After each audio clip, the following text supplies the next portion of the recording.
હું નીતિન ભજીયાવાળા, જોશી જયશંકર ધનજીભાઈ ભજીયાવાળા, ચૌટા બજાર 4 રસ્તાના માલિક. કેટલા વર્ષની જૂની પેઢી છે અને આજે ઉધનાનું શું ઊંધિયું ખાવાનું શું મહત્વ છે?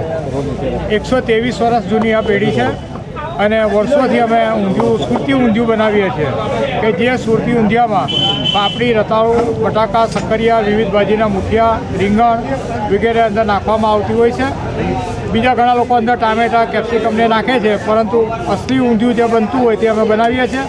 અને આ વખતે થોડું ઘણું માવઠાને કારણે, શાકભાજીના ભાવને કારણે ગયા વખતે 360 રૂપિયા ભાવ હતો, આ વખતે અમે 400 રૂપિયા ભાવ રાખ્યો છે. આમ જોવા જઈએ તો કંદમૂળ ખાવા એ આપણી પરંપરા છે, તો ઊંધિયામાં ક્યારથી ચાલુ કરી દો છો અને કેટલા કિલો લગભગ વેચી દો છો? હવે એનો તો અંદાજો સુરતમાં તો કાઢવો અઘરો છે, પરંતુ હું માનું છું કે હજારો ટન ઊંધિયું આજે સુરતીઓ ખાશે. આપનું નામ? મારું નામ બકુલ ભટ્ટ છે. બકુલભાઈ, ક્યાં રહેવાનું?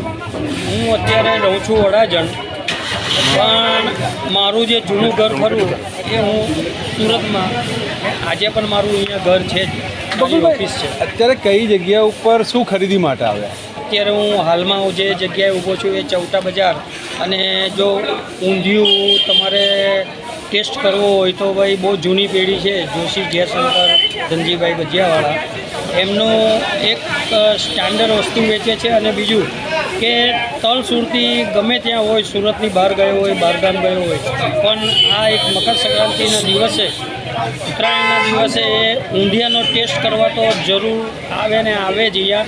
અને એ પણ ટેસ્ટ અહીંયા જોશી જયશંકર ધનજી ભજીયાવાળા ત્યાંથી જ એ ખરીદી કરશે ઊંધિયાની.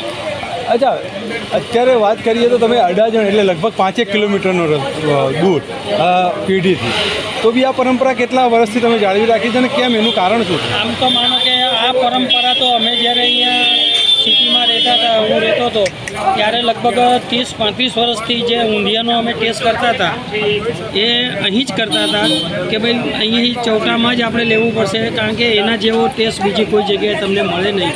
હું વડાજનમાંથી હું રહું છું, પણ ત્યાંથી પણ આજુબાજુ બધા વેચે છે, પણ એ ટેસ્ટ ને અહીંયાના ઊંધિયાના ટેસ્ટમાં બહુ ફરક પડે છે. આમ જોવા જઈએ બકુલભાઈ, તમે કીધું ને કે આજુબાજુમાં એ તો મોટા મોટા બોર્ડ બી મારી દેતા હોય છે, તો બી અહીંયા આવવાનું કારણ છે? એનું કારણ છે તળ સુરતીને ખબર છે, જે અસલ જે સુરતીઓ જે અહીં જે સિટીમાં રહેતા હતા એ લોકોને ખબર છે કે ભાઈ ઊંધિયાનો ટેસ્ટ કઈ જગ્યાએ સારો આવે, તો કે ભાઈ એ અહીંયા આપણે ચૌટા બજારમાં જ જવું પડે. ઓકે.